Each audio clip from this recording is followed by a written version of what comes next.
Hello, bienvenue, comment ça va? Une nouvelle journée commence. J'espère que tu es planifié de la vivre avec Dieu. Peut-être vous avez des soucis qui vous attendent au travail, à l'école, dans la famille.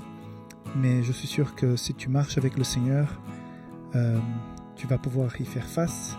Et arrivé à la fin de la journée, tu te sentiras vainqueur parce que Dieu était avec toi. Voilà, tout le secret de la vie chrétienne, c'est de vraiment marcher jour après jour avec le Seigneur et affronter les problèmes que certainement nous avons tous, mais les affronter avec la puissance, la présence de Dieu, c'est toute autre chose. Voilà, nous sommes dans ce trimestre qui parle des psaumes, les sons du jeudi. Cette semaine, le thème de la semaine, c'est de la sagesse pour une vie pieuse. Et aujourd'hui, les sons du jeudi, les bienfaits d'une vie de droiture. Nous allons parler notamment du psaume numéro 1, un psaume que j'apprécie particulièrement. Et avant d'entamer donc la réflexion pour aujourd'hui, n'oublie pas, si jamais tu n'es pas encore membre de la communauté Saint-Félix français, je te l'invite à en faire partie. Le lien est en bas de la description. Et si jamais tu vis quelque chose de compliqué ou quelqu'un autour de toi, nous avons une équipe d'intercession. N'hésite pas à faire en sorte que cette équipe reçoive ta requête ou bien l'information concernant la situation de la personne à laquelle tu penses pour qu'on puisse aussi intercéder pour cette personne. Voilà, le lien est aussi en bas dans la description de cette vidéo. Et n'oublie pas, si jamais ce message vous a touché de façon particulière, donc n'hésitez pas surtout à partager ce contenu avec d'autres personnes. Donc, psaume numéro 1, un psaume assez connu. Avant de parler des 2 points qui résument les thèmes de la leçon d'aujourd'hui, on va peut-être lire justement le psaume numéro 1. Je vais lire surtout de versets 1 au 4. Heureux l'homme qui ne marche pas selon les conseils des méchants, qui ne s'arrête pas sur la voie des pécheurs, qui ne s'assied pas en compagnie des moqueurs, mais qui trouve son plaisir dans la loi de l'Éternel, et qui la médite jour et nuit. Il est comme un arbre planté près d'un courant d'eau, qui donne son fruit en sa saison, et dont le feuillage ne se flétrit point. Tout ce qu'il fait lui réussit. Il n'en est pas ainsi des méchants. Ils sont comme la paille que le vent dissipe. C'est très clair. Ce psaume numéro 1 m'a beaucoup marqué lors de ma conversion, quand j'ai commencé à étudier la Bible. À un moment donné, j'ai dit, je vais lire les psaumes, et j'ai commencé par le 1, bien sûr, et ça m'a touché énormément parce que je voyais 2 chemins qui se démarquaient devant moi. Le chemin où il y avait du plaisir dans la loi de l'Éternel, où il y avait donc cette promesse de Dieu qui marche à côté de nous.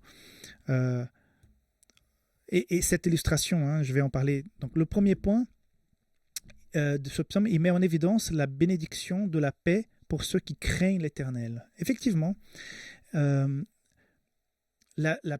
pour moi, personnellement, la plus grande preuve que Dieu existe vraiment, que Dieu fait la différence, c'est la paix que je ressens dans mon cœur. C'est cette confiance que malgré tout, ça va aller. Parce que c'est comme s'il y avait cette confiance qu'il y a quelque chose de plus grand qui nous soutient, qui est là, qui nous protège. Et ce psaume est en train de dire, donc, dans le verset 3, « Il est comme un arbre planté près d'un courant d'eau qui donne son fruit en sa saison. » Waouh, un arbre qui est planté à côté d'un courant d'eau n'a pas besoin de s'inquiéter quand elle aura soif, quand elle va devoir créer des fruits, porter des fruits. Elle sait que si elle tire un petit peu, elle va atteindre donc les terres qui sont dans le rivage, qui sont, à mon avis, bien humides, riches en eau. Et l'arbre va pouvoir donc tirer tout son besoin d'eau de ce courant d'eau. Ça veut dire que nous sommes là.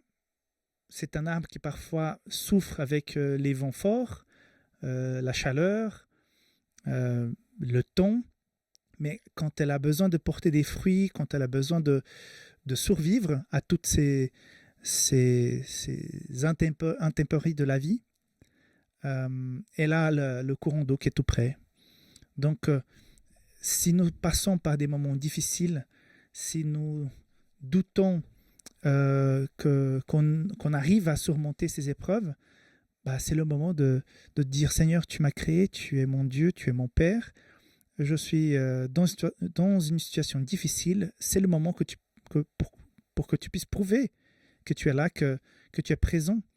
Fais quelque chose, Seigneur, je te laisse la place. Et là, tu as on dit la sève, la sève qui vient et tu ressens cette présence de Dieu. Donc, waouh, j'apprécie particulièrement ce psaume. Il y a un contraste aussi dans ce psaume concernant les non-croyants. On n'a pas besoin de dire qu'on est meilleur que les non-croyants. On n'est pas meilleur. C'est tout simplement que l'essence d'un croyant n'est plus basée sur ses propres forces. L'essence même d'un croyant, c'est qu'il comprend sa faiblesse, il va rechercher cette force en Dieu. Ça, c'est l'essence du croyant. Et c'est donc, comme j'ai dit, cette sève qui fait toute la différence. Le point numéro 2. Voilà, le point numéro 2. Le psaume 128, c'est le deuxième psaume de ce jeudi, exprime l'espérance dans le royaume messianique où la paix règne et où les justes jouiront de la bénédiction de Dieu. Donc, dans cette leçon de jeudi, donc le psaume 1 et le 128, le 1 exprime cette confiance dans la présence de Dieu qui fait cette différence entre la joie, la confiance qu'il peut avoir un croyant et le désespoir, les inquiétudes, l'anxiété qui peut vivre un non-croyant. Et le psaume 128 parle justement de la jouissance que nous aurons avec la nouvelle terre. Parfois, nous oublions que nous sommes de passage. Nous oublions que cette vie que nous vivons n'est pas la vraie vie. La vraie vie est celle qui nous réserve le Seigneur grâce au salut en Jésus-Christ, grâce à la vie éternelle qui nous est promise dans une nouvelle terre. Donc, je ne sais pas combien de fois vous pensez au ciel dans la semaine, combien de fois vous vous arrêtez un peu pour imaginer comment ça sera la vie éternelle. Paul nous dit que le cœur humain ne pourra jamais imaginer, même pas un tout petit peu de ce que sera le ciel pour chacun d'entre nous. Donc, j'imagine que ça sera tellement puissant. On aura un plaisir vraiment tellement fort à être avec le Seigneur. Et quand on comparera le plaisir, la joie, le bonheur, la paix qu'on aura au ciel, on regardera la terre et on va dire, mais tout ce que j'ai vécu sur la terre, toute la souffrance que j'y ai pu subir, mais c'était rien comparé à tout ce que j'ai. Donc, parfois, quand on prend un temps pour réfléchir au ciel, pour réfléchir à la vie éternelle, pour réfléchir à cette vie sans mort, sans douleur, sans maladie, sans anxiété, sans crainte, sans peur de perdre les gens qu'on aime, et qu'on sera à côté de Jésus pour la vie éternelle, mes amis, ça n'a pas de prix. Ça va être tellement bon et puissant, et je pense qu'on est vraiment petit, parce que quand on sera là-bas, on va peut-être se regarder, je ne sais pas jusqu'à combien de temps on pourra se rappeler un peu de ce qu'on a vécu sur la terre. Apparemment très peu. En très peu de temps, on va tout oublier. Mais je pense qu'au moment où Jésus revient, quand on voit Jésus revenir, on dit, mais oh là là, c'est tellement peu ce que j'ai dû affronter pour pouvoir mériter d'être debout le jour de retour de Jésus, qu'on sera rempli de joie. Donc, je pense que la plus grande invitation aujourd'hui de la leçon du jeudi, c'est que tu puisses, vivre cette paix déjà sur terre, en marchant, en ayant plaisir dans les commandements du Seigneur, comme dit le psaume numéro 1, et en deuxième temps, déjà d'être un peu les têtes dans les nuages, carrément, pensant au ciel, pensant à toute cette vie merveilleuse et puissante qu'on va vivre au ciel. Donc voilà, l'invitation d'aujourd'hui, c'est mesure mieux peut-être tous les tracas que nous avons, que tu as dans la vie, parce que ça va être tellement fort et puissant au ciel que finalement ça ne comptera comme presque rien tout ce que nous avons vécu ici. Donc il faut relativiser. Voilà, j'espère que tu puisses partir aujourd'hui pour affronter cette journée avec cette confiance que bientôt une vraie vie commencera et ça va en vouloir la chandelle et tout ce qu'on vit ici-bas.